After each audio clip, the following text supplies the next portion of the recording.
기독교 강요 1536년 초판 존 칼빈 제5장 거짓 성례 45번 세 번째 거짓 성례는 종부 성사이다. 사제만이 이것을 수행하며 또 이것은 임종시에 주교가 성별한 기름과 다음과 같은 문구로서 수행된다.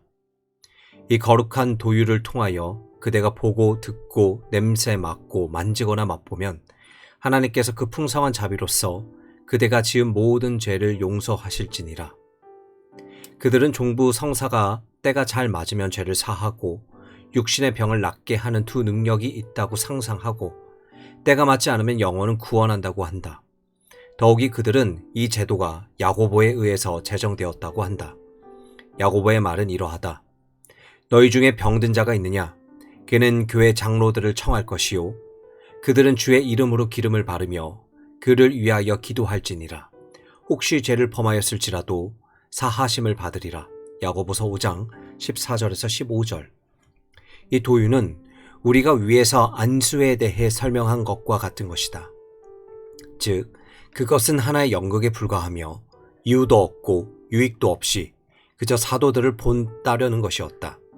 마가는 사도들이 주의 명령에 따라서 전도할 때에 죽은 자를 일으키고 귀신들을 내쫓고 문둥병자를 깨끗게 하고 병자를 고치며 병자를 치유할 때 기름을 사용했다고 알려준다.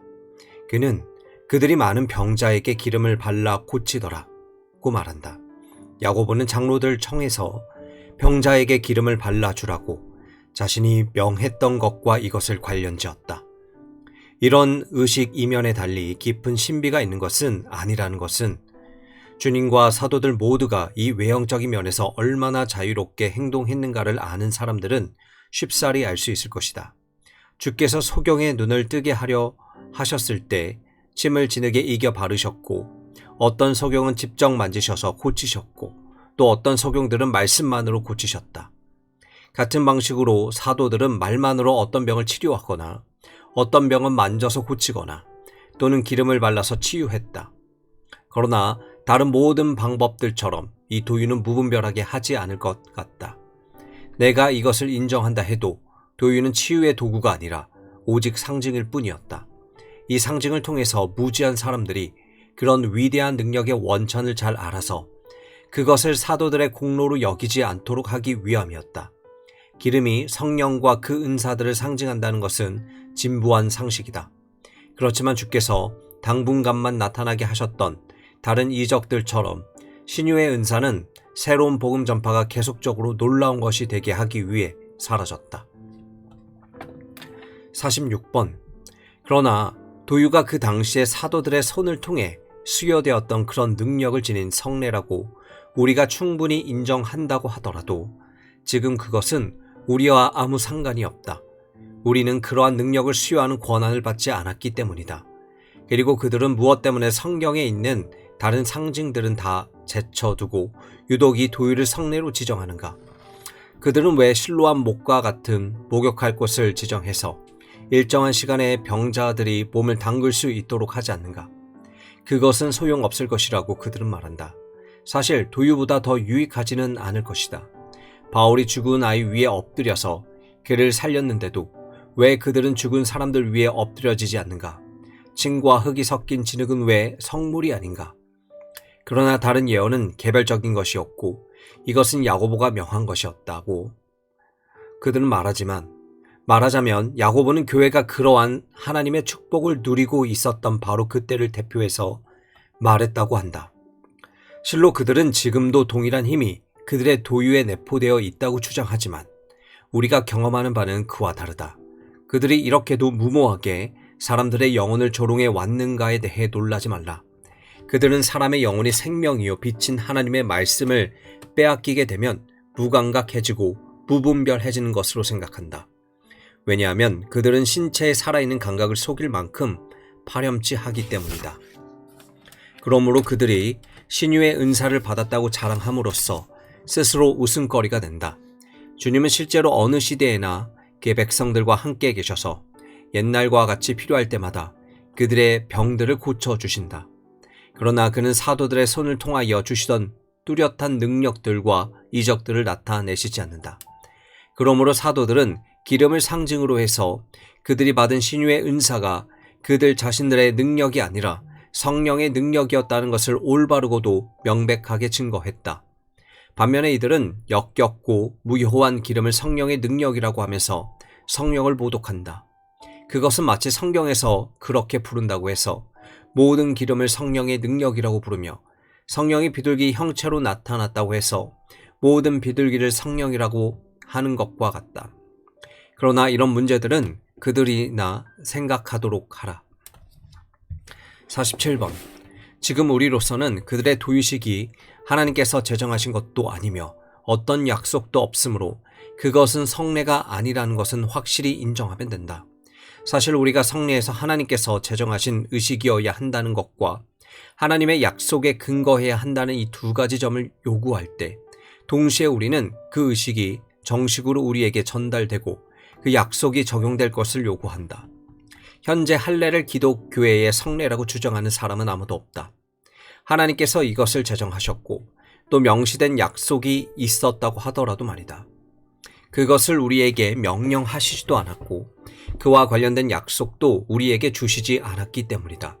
그들이 맹렬하게 주장하는 종부 성사에 관한 약속을 받은 일이 없다는 것을 우리가 명료하게 밝혔고 그들 스스로도 경험을 통해 증명하고 있다. 신유의 은사를 받은 사람들 외에는 이 의식을 행해서는 안 되며 치유보다는 오히려 죽이고 난도질하는 것에 더 능한 이 백정들은 이것을 행하지 말아야 한다. 더욱이 그들이 야고보가 도유에 관하여 처방한 것은 이 시대에도 적용된다고 주장하여 이긴다 하더라도 그들이 지금까지 실행해 온 것으로는 도유를 증명한다는 데 큰 진전이 없을 것이다. 48번. 야고보는 모든 병자들에게 기름을 바르기를 원하는데 이 사람들은 병자에게가 아니라 마지막 숨을 들이쉬고 있거나 임종 직전에 있는 이미 시체 같은 사람에게 기름을 바른다. 그들의 성례에서 질병의 고통을 약화시키거나 혹은 적어도 영혼의 약간의 위안이라도 줄 수 있는 특효약을 그들이 가지고 있다면 적시에 치료하지 않는 것은 잔인한 것이다. 야고보는 교회 장로들이 병자에게 기름 바르도록 했으나 이 사람들은 젊은 사제만을 도유자로 인정한다. 그들이 야고보에서 있는 장로들을 사제들로 해석하고 다수의 사람들은 장식으로 거기 있으므로 마치 그 당시의 교회들이 제물 드리는 사람들로 가득 찼기라도 했던 것처럼 그들은 가마에 성유를 담고서 긴 행렬 사이로 진행할 수 있었다고 상상하는 것은 너무도 터무니없다. 야고보가 단순하게 병자에게 기름 바르라고 명한 것에서 나는 보통 기름과는 다른 것을 말했다고는 생각할 수 없고 마가복음에서도 다른 것은 발견할 수 없다. 이 사람들은 주교가 성별한 기름 외에는 사용하지 않는다. 즉 그것은 숨을 많이 불어넣어서 되어진 기름이며 긴 주문으로 중얼거리면서 9번 무릎 꿇어 인사한 기름이다.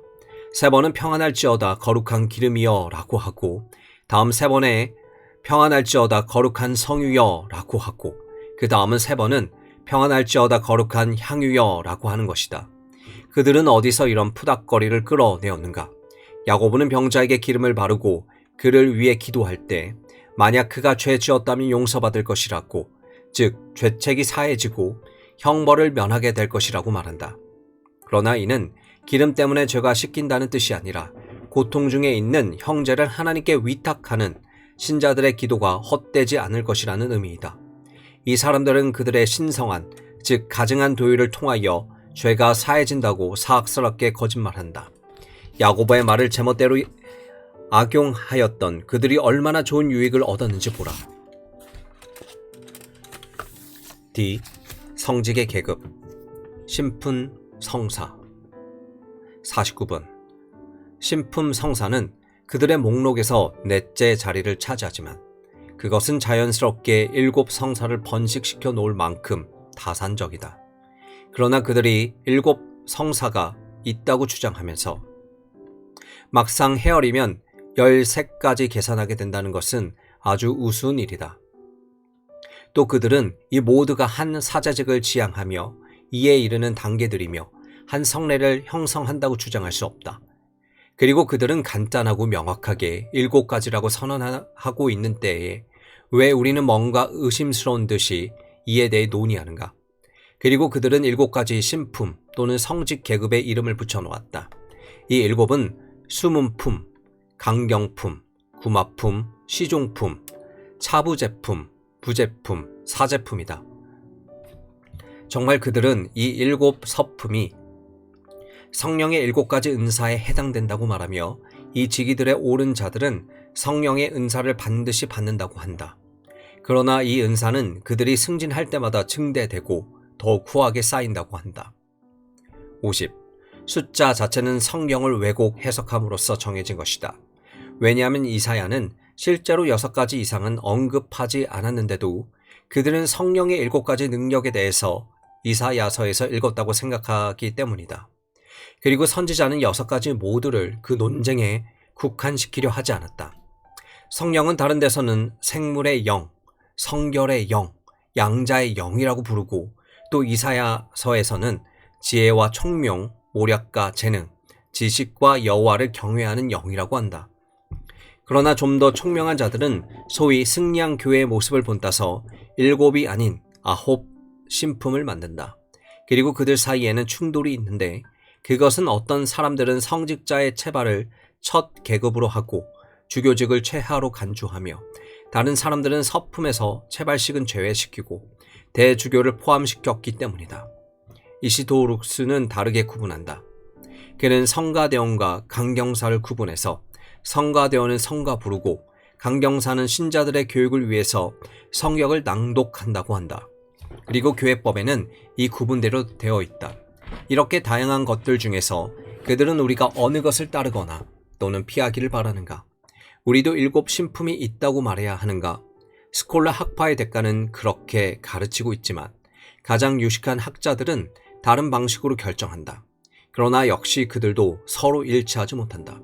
더욱이 가장 신성한 교회법이 우리를 다른 방향으로 이끈다. 이것은 확실히 인간들이 하나님의 말씀과는 무관하게 신학적인 문제들을 논의할 때 그들이 응하는 방식인 것이다. 51번. 그러나 이제 그들이 신품의 기원에 관하여 논쟁할 때 그들 역시 이 동료들처럼 자신들을 우습게 만드는가? 그들은 추첨으로 혹은 주께서부터 말미암은 추첨으로 뽑혔기 때문에 혹은 주님의 추첨 때문에 혹은 하나님을 분배자로 모시고 있기 때문에 성직자라고 한다. 그러나 온 교회가 가져야 할 이 명칭을 자기들의 것이라고 하는 이들은 신성 모독의 죄를 범했다. 그 유산은 그리스도의 것이며 성부 하나님께서 주신 것이기 때문이다. 베드로는 소수의 체발한 사람들을 가리켜 성직자라고 하는 것이 아니라 모든 하나님의 백성들을 가리켜 하는 말이다. 이것이 그들이 사용하는 방식이다. 즉 정수리의 왕의 위엄을 상징한다고 해서 성직자는 정수리 부분을 체벌한다. 성직자들은 자신과 다른 사람들을 지배하기 위해서 왕같이 되어야 했기 때문이다.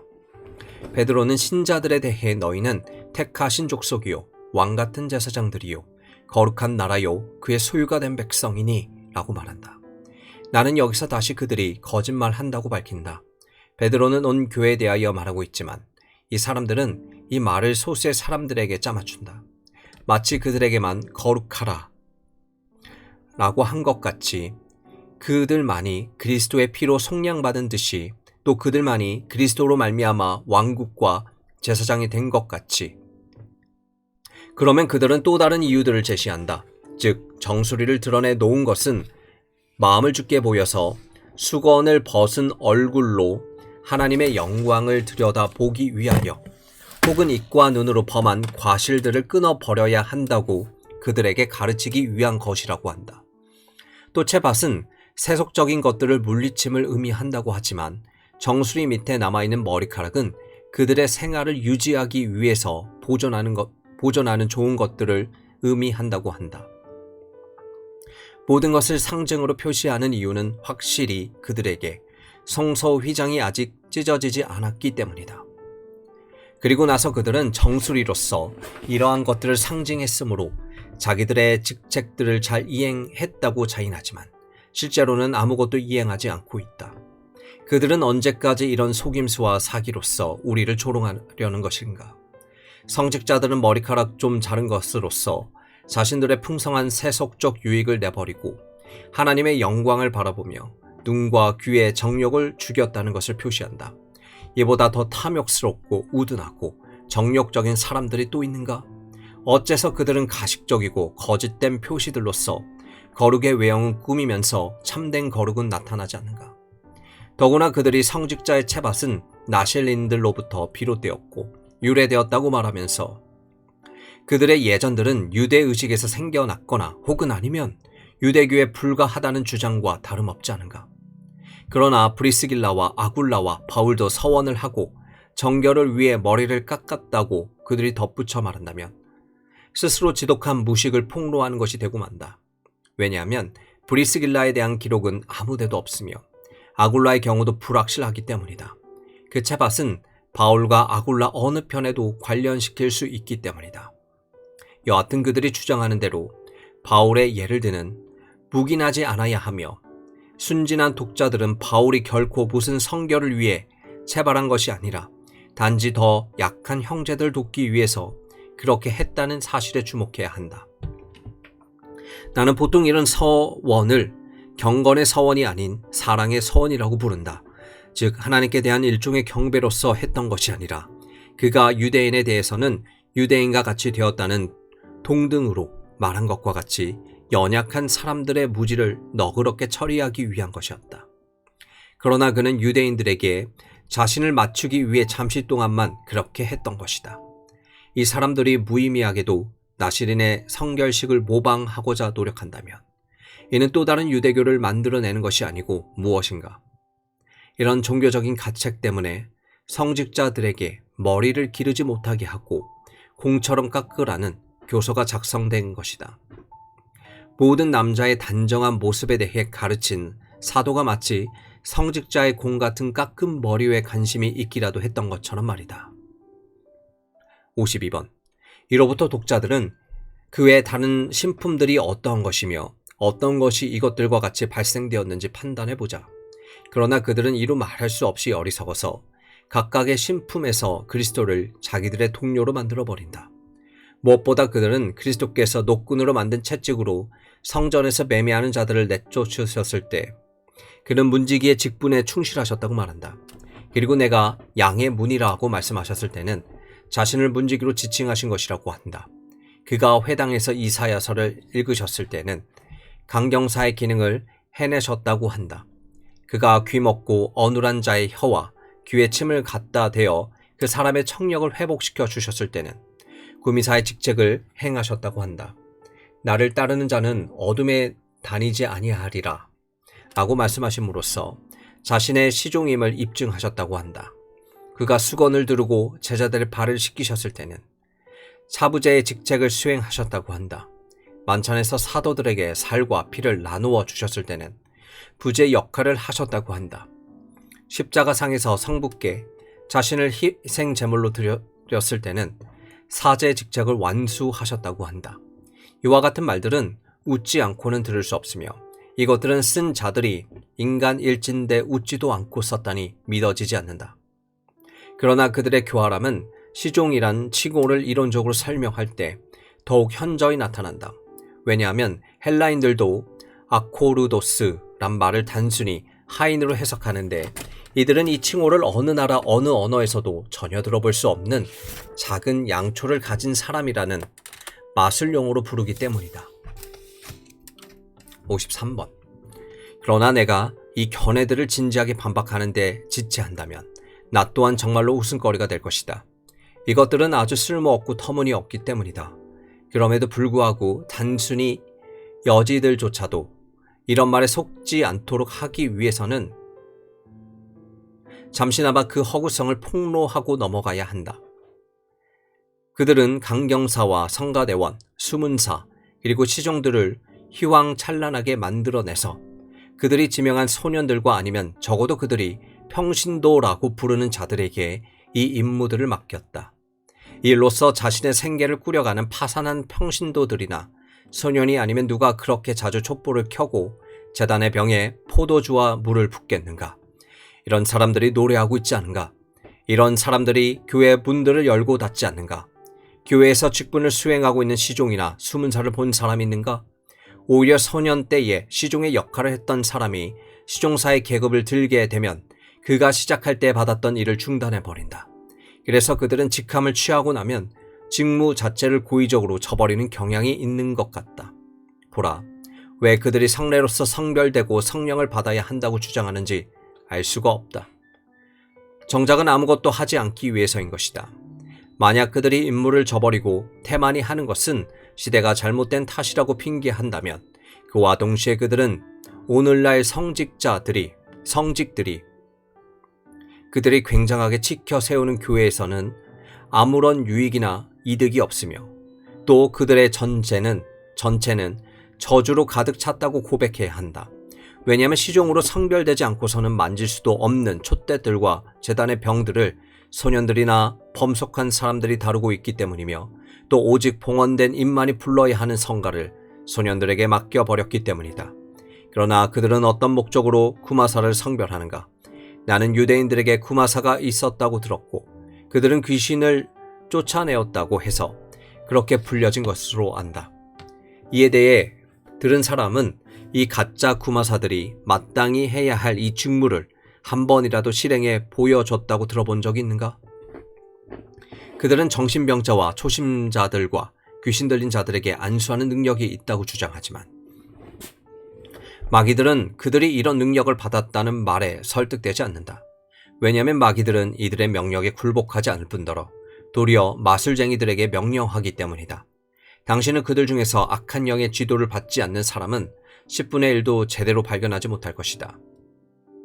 그래서 그들이 하급 계급에 관하여 짓거리는 것이 무엇이든지 무식하고 역겨운 거짓 잡동사니이다. 더구나 하급 계급들이 생기기 시작하자 차부제를 고급 계급으로 옮겼다 할지라도 나는 그것을 이 하급 계급에 포함시킨다. 이 계급들은 확실히 성례의 수준에서 고려해야 한다. 왜냐하면 우리의 논적들이 이 계급들이 초대 교회에는 없었고 여러 시대가 지난 후에 고안된 것이라고 자백하기 때문이다. 그러나 성례는 하나님의 약속을 내포하므로 사람이나 천사들은 제정할 수 없고 약속을 주실 수 있는 하나님께서만 제정하실 수 있다. 나머지 두 계급은 하나님의 말씀에 근거하고 있다고 여겨지며 이러한 이유 때문에 그들은 특별히 이를 거룩한 직분들이라고 불러서 존중한다. 그러나 그들이 이것을 부당하게 오용해서 자기들의 변명거리를 삼는다는 사실을 우리는 알아야 한다. 54번. 우리는 장로 혹은 사제 계급부터 먼저 논할 것이다. 그들은 이 두 이름이 같은 것을 뜻한다고 하며 그 임무에 따라서 그렇게 부른다고 한다. 그 임무는 제단 위에 그리스도의 살과 피를 제물로 드리고 기도드리며 하나님의 선물들에 감사하는 것이라고 한다. 그러므로 이들은 서품식에서 하나님께 속죄 제물을 드리는 권한이 있다는 표로서 성찬용 빵에 덧붙여 성찬배와 성찬용 접시를 받는다. 그리고 봉헌할 수 있는 권한을 받았다는 표로서 이들의 손에 기름을 바른다. 그들은 하나님의 말씀에 근거하지 않으면서 이런 일을 하므로 하나님께서 정하신 주기를 더 사악하게 곡해할 수 없었을 것이다. 먼저 우리가 지난번 논의에서 주장했던 것은 공인된 사실임이 분명하다. 즉 속죄 제물을 드리는 사제라고 자칭하는 사람은 모두 그리스도를 해롭게 하고 있는 것이다. 성부 하나님께서는 맹세로서 그리스도를 멜기세덱의 반차를 쫓는 제사장으로 지명하여 성별하였으며 끝도 없고 상속자도 없게 하셨다. 그는 단번에 영원한 속죄와 화물제물을 바치셨으며 이제는 또한 하늘의 성소에 들어가셔서 우리를 위해 중보하고 계신다. 그리스도 안에서 우리는 모두 제사장이다. 그러나 찬양과 감사를 드리는 즉 우리 자신과 소유를 하나님께 드리는 제사장이다. 하나님의 진노를 풀고 자신을 바쳐 죄를 대속하는 것은 오직 그의 직책에 있었다. 그러니 그들의 사제직은 불경한 신성 모독이 아니고 무엇인가? 55번. 그러나 그들은 부끄럼도 없이 사도들의 후계자들이라고 자랑하고 있었으므로 그들이 얼마나 그럴듯하게 직무들을 수행하는가를 조사할 필요가 있다. 그러나 만약 그들이 신임을 얻고자 한다면 자기들 사이에는 일치가 이루어졌어야 했다. 그런데 지금 주교들과 탁발 수사들과 대잔차는 사제들이 사도들의 계승권을 놓고 맹렬하게 싸우고 있다. 주교들은 12사람이 대권에 의해 사도직에 임명되었으며 그들도 사도들의 지위와 서열에 속한다고 주장한다. 사제들은 예수께서 나중에 임명하신 70인에 해당한다는 것이다. 그러나 이것은 너무도 터무니없는 추론이어서 길게 논박할 필요도 없는 것이다. 실제로 그들의 법전에는 그렇게 기록되어 있다. 교회에서 악마 같은 분열이 일어나고 어떤 사람은 나는 게바 편이다 라고 말하고 어떤 사람은 나는 아볼로 편이다 라고 말하기 전에는 사제들과 주교들 사이에 아무런 구별이 없었다. 이런 구별은 이교도로부터 흘러 들어온 것이라고 생각한 사람들은 썩 타당하게 추론한 것이다. 이교도들도 서열에 따라 분류하여 제주들과 사제들과 사교들 및 기타 품급을 두었다. 탁발 수사들은 여기저기로 나아가서 다른 사람들을 성장시켜 주기 때문에 비교해보면 자기들도 사도들의 대리자라는 것이다. 사도들은 이 방랑자들이 하는 것과는 달리 쓸데없이 이곳저곳을 지나다니지 않았다. 다만 그들은 복음의 열매를 전파하라고 주께서 명하시는 곳은 어디든지 갔으며 남이 수고한 것으로 배를 채우는 게으름은 피우지 않았다. 오히려 주께서 그들에게 허락하신 자유를 사용해서 그들이 말씀으로 가르치고 있었던 사람들에게 유익을 끼쳤다. 그리고 탁발 수사들은 마치 증거가 부족하기라도 한 것처럼 다른 사람들의 좋은 옷으로 자기 몸을 감쌀 이유가 없다. 왜냐하면 바울이 아주 분명하게 그들의 칭호에 대하여 묘사해 놓았기 때문이다. 그는 우리가 들은즉 너희 가운데 게으르게 행하여 도무지 일하지 아니하고 이를 만들기만 하는 자들이 있다 하니 라고 말했던 것이다. 또 다른 데서는 그들 중에 남의 집에 가만히 들어가 어리석은 여자를 유인하는 자들이 있으니 그 여자는 죄를 중히 지고 여러 가지 욕심에 끌림 바 되어 항상 배우나 끝내 진리의 지식에 이를 수 없느니라. 디모데후서 3장 6절에서 7절이라고 한다. 나는 그들이 성사 금지를 통해 이 명령들을 주장할 수 있으므로 그들은 하늘만큼이나 거리가 먼 사도들의 직위를 다른 사람들에게 넘겨야 한다고 말하는 바이다. 그러므로 이제 사제직이 사도들의 직위와 어떻게 잘 조화가 되는지 일반적으로 이에 관하여 살펴보자. 아직 교회의 형태가 잡혀지지 않았을 때에 우리 주께서 사도들에게 명하시기를 만민에게 복음을 전하고 믿는 자들에게 죄사함의 세례를 베풀라고 하셨다. 또한 그 전에 그는 자기를 본받아 자기의 살과 피가 지닌 성스러운 상징들을 나누어 주라고 그들에게 명하셨다. 재물에 대해서는 아무런 언급도 없지 않는가. 여기에는 사도들을 계승하는 자들에게 부여된 거룩하고 침범할 수 없고 영속적인 법이 있으며 이 법에 의해서 이들은 복음을 전하고 성례를 집행하라는 명령을 받는다. 따라서 복음 전파와 성례 집행에 역점을 두지 않는 저들은 사악하게 사도들로 가장하고 있는 것이다. 또 한편으로 제물을 바치는 자들은 사도들이 했던 일반 사역에 대해서도 속여서 자랑한다. 56번. 사도들과 현재 교회 관리를 담당하고 있는 사람들과는 차이가 있다. 첫째는 명칭이 다르다. 단어의 의미와 어원상 그리고 양자 모두 주께서 보내셨기 때문에 둘 다 사도들로 부를 수 있다 해도 전자는 새로운 복음을 세상에 널리 전하기 위해 주께서 특별히 선택하신 12사람이었다.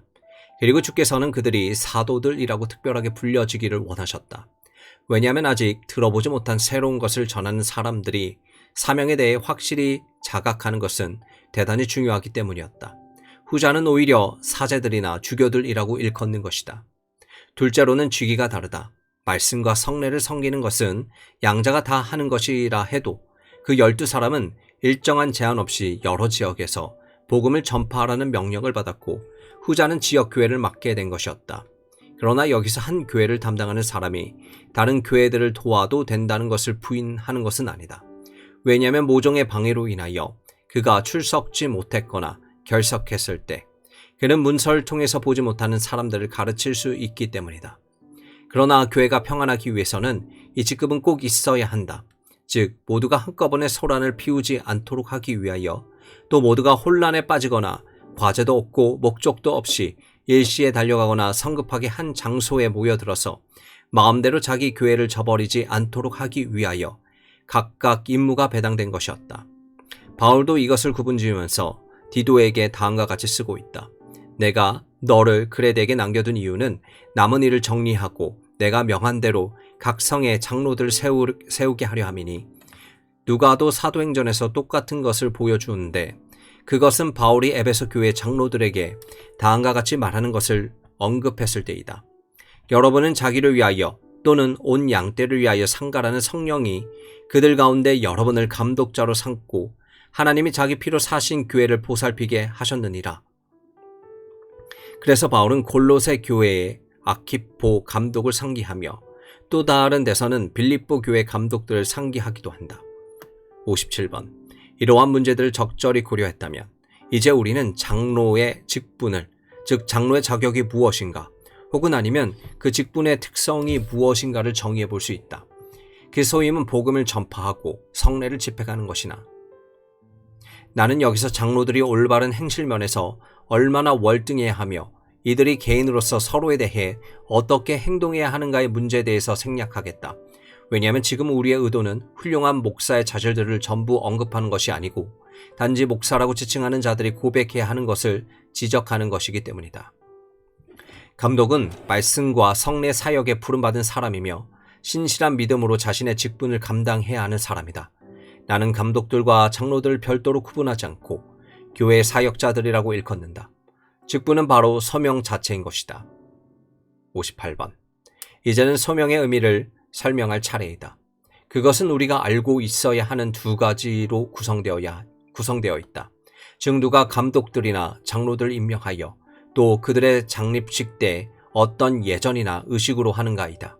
이 제도의 합법성에 대한 증거는 사도들의 제도에서는 찾아볼 수 없다. 사도들은 인간의 요청에는 아랑곳하지 않고 단지 주님의 명령에 따라서만 임무 수행의 준비를 했기 때문이다. 우리가 앞에서 인용한 그 구절에서 보았듯이 각 성에서 감독들을 임명하기 위해 디도를 그레데에 남겨놓았다고 말한 바울 외에는 이 지위를 보유하지 않았던 것이 분명하다. 그리고 다른 데서도 그는 디모데에게 아무에게나 함부로 안수하지 말라고 조언하였다. 그리고 사도행전에서 누가는 바울과 루스드라와 이고니온과 안디옥에 흩어져 있는 교회들에게 임명한 장로들을 언급한다. 교황들은 자기들에게 이익이 된다고 여겨지는 구절들을 모두 주목하는 버릇이 있기 때문에 이 구절들도 강력하게 주장했다. 이렇게 해서 그들은 장로들을 임명하고 성별시키는 권한이 자기들에게만 있다고 추론해내었다. 그리고 그들은 그 성별을 무식한 사람들에게 경건하고 존엄하게 보이도록 하기 위하여 화려하게 꾸미고 다채로운 의식들로서 이것을 묘사한다. 그러나 그들이 성별하고 임명하는 것이 그들이 바울의 규칙에 따라서 한 교회의 감독이나 목사를 지명하는 것과 다른 것이라고 생각한다면 잘못된 것이다.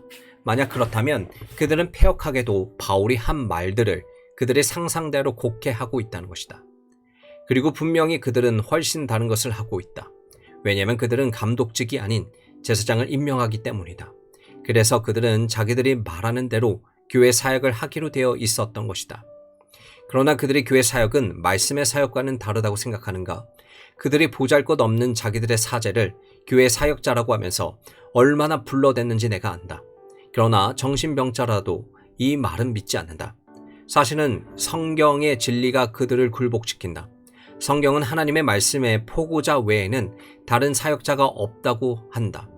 그는 교회를 지도하도록 부름받았으며 때로는 감독으로, 때로는 장로, 또 혹자는 목자로 불린다.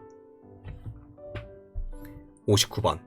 그러나 이제 교회법에서는 직함도 없이 위탁받은 것을 금지하고 있다는 사실을 그들이 반대한다 하더라도 내가 이 사실을 모른 바 아니다. 그러나 그들은 나로서는 비합법적이라고 생각하는 직함들을 제시한다. 그들이 제시하는 직함들 중에서 좀 더 나은 부분이 고위 성직자, 교구 신부, 성당 참사 회원, 성직록 신부, 전속 신부, 그리고 심지어 수도사들이 아닌가. 이것들은 대성당과 대학교회와 한적한 성당과 수도원에서 각각 부분적으로 따온 것이 아닌가. 나는 이 모든 것이 사탄을 위한 요소라고 여기며 담대하게 이를 증언한다.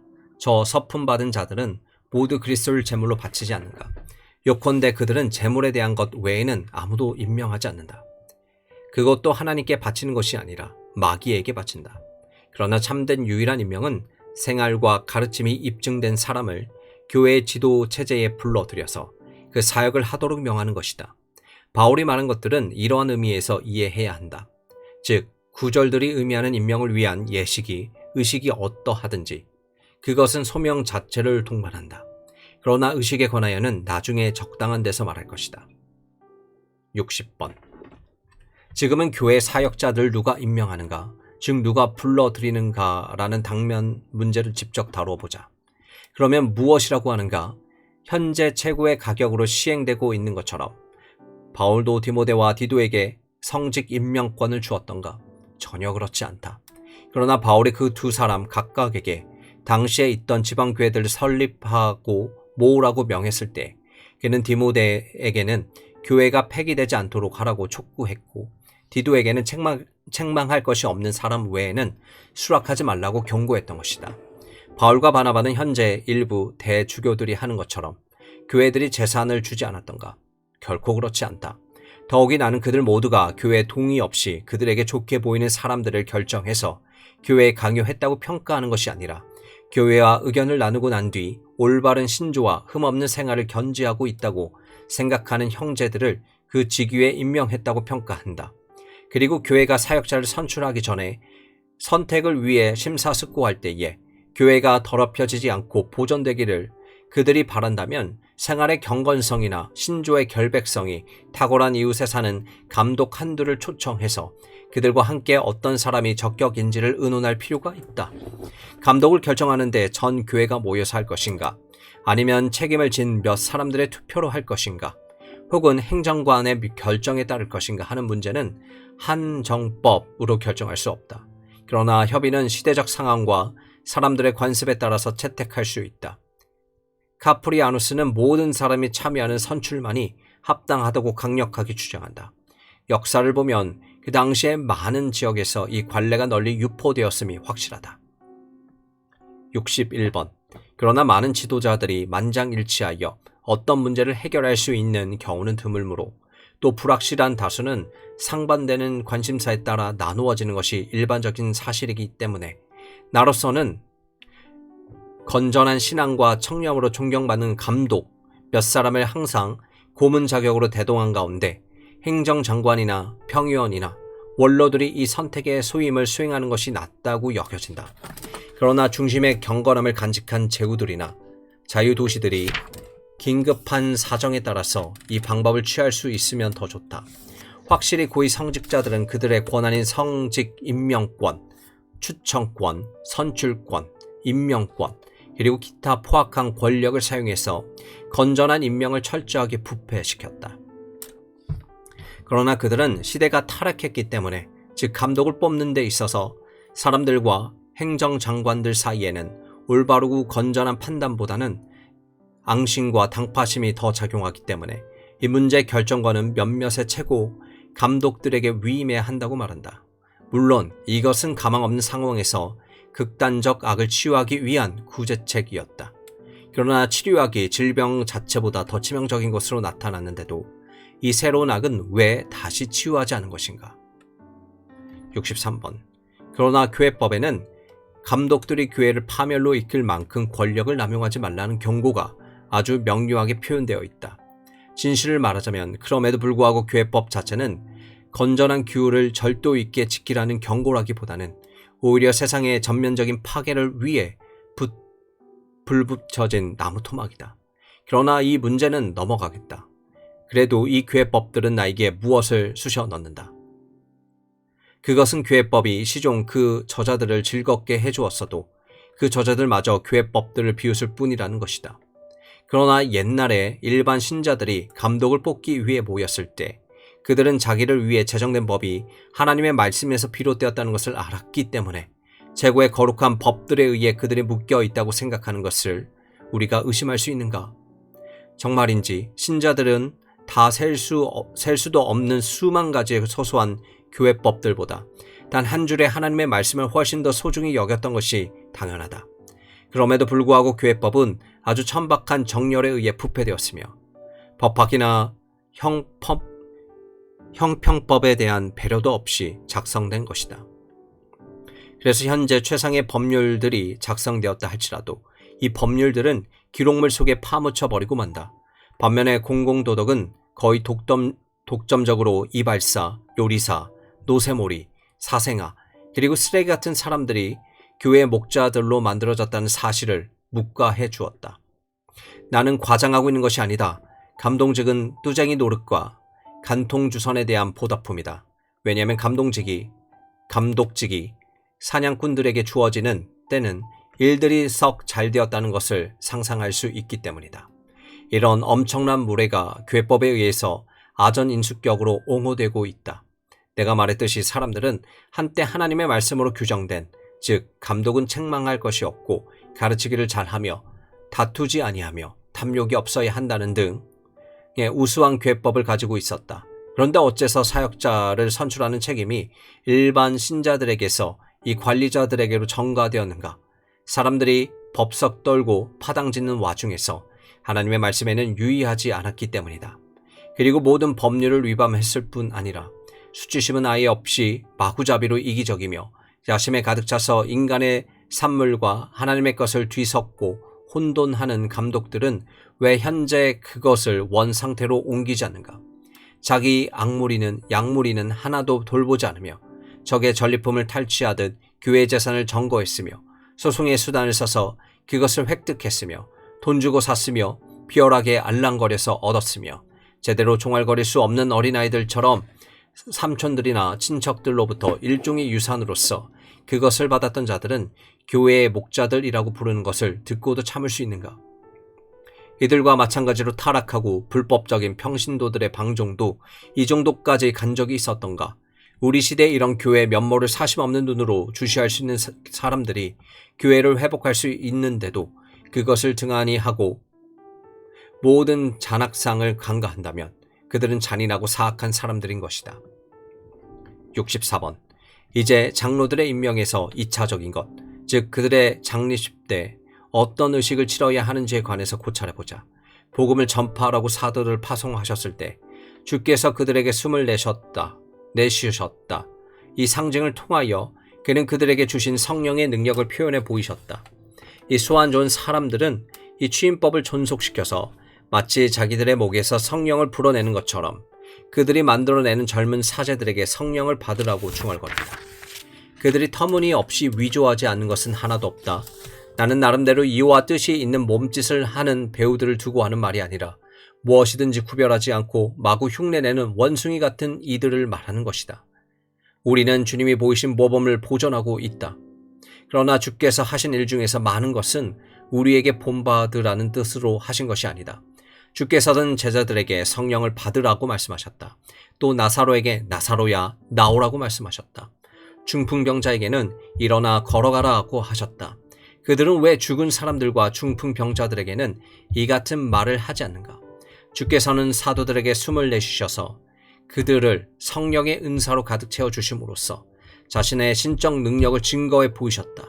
그들도 이것을 하려고 한다면 이는 하나님과 맞먹는 것이며 도전하는 것과 마찬가지지만 효력도 없을 뿐더러 무능한 몸짓으로 그리스도를 희롱할 뿐이다. 참으로 그들은 자기들이 성령을 준다고 확언할 만큼 뻔뻔스럽다. 그러나 그것이 얼마나 올바른가 하는 것은 경험이 입증해준다.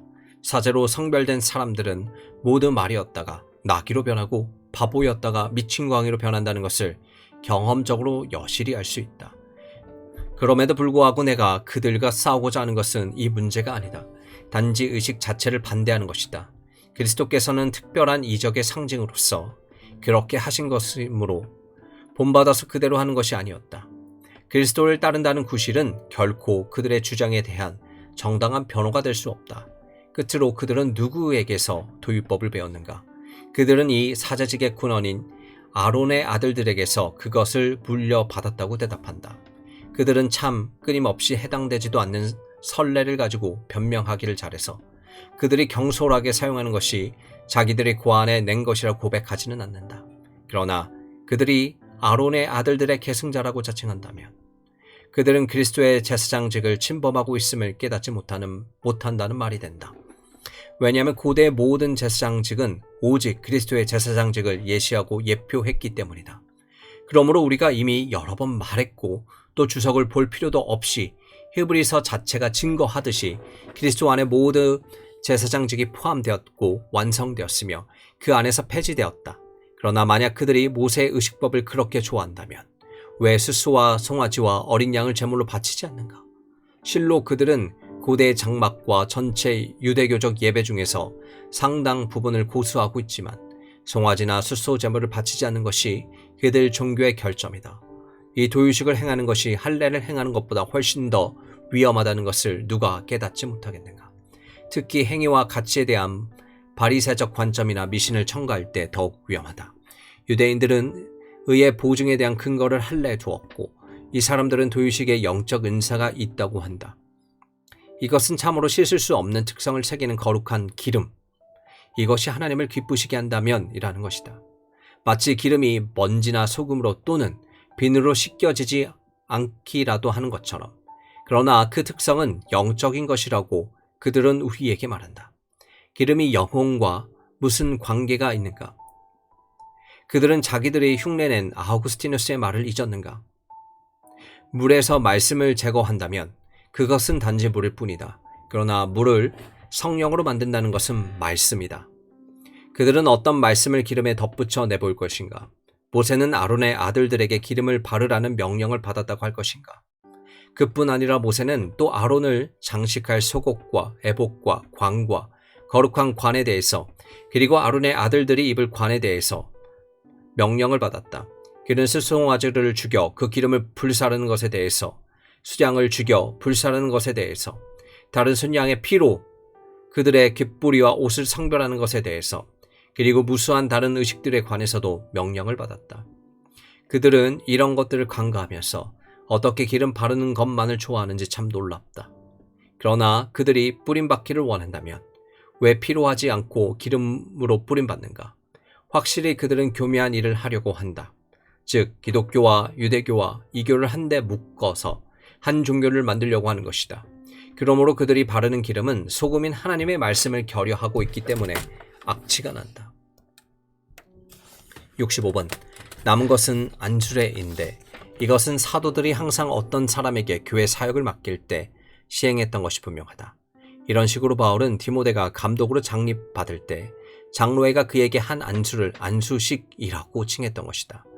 나는 이 구절에 있는 장로회를 어떤 사람의 장로들의 화합이라는 의미로 해석한다는 것을 알고 있지만 또한 그것을 더욱 단순하게 목회자들의 화합으로 이해할 수 있다고 본다.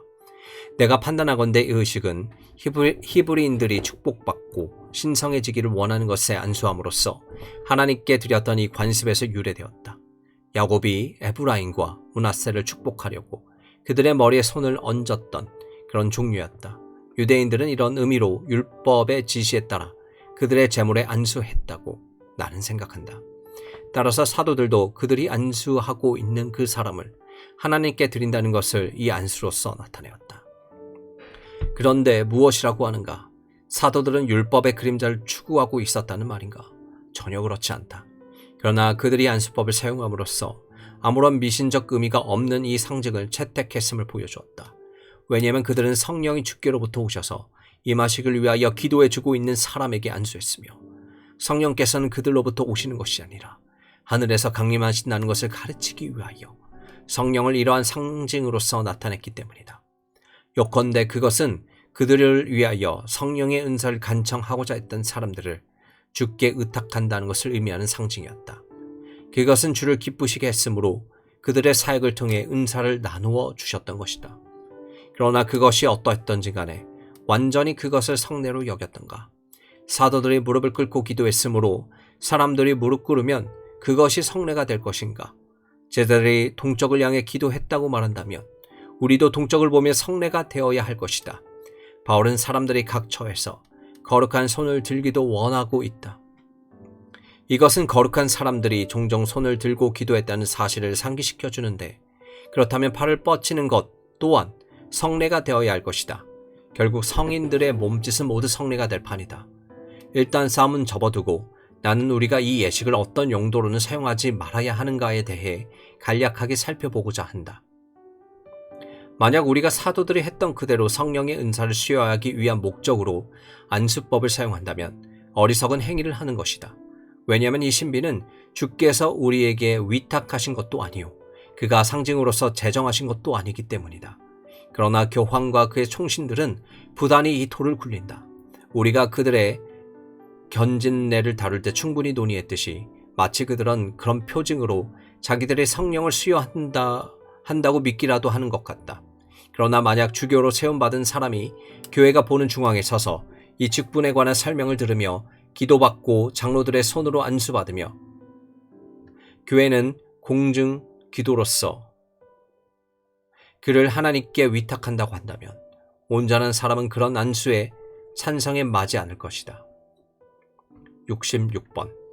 직사직의 기원과 임명 그리고 직분에 대해서는 사도행전에서 누가가 언급하고 있다. 헬라파 유대인들이 자기들의 과부들이 가난한 자들에 대해 구제해서 제외되고 있다고 소문냈을 때 사도들은 두 가지 역할을 다하기란 어렵다고 말하면서 이 일을 맡길 수 있는 정직한 사람 7을 선택하도록 회중에게 요청했다. 이것은 가난한 자들 돌아보고 그들의 구제를 관리하는 집사의 직분이며 이로부터 직사직의 명칭이 생겼다.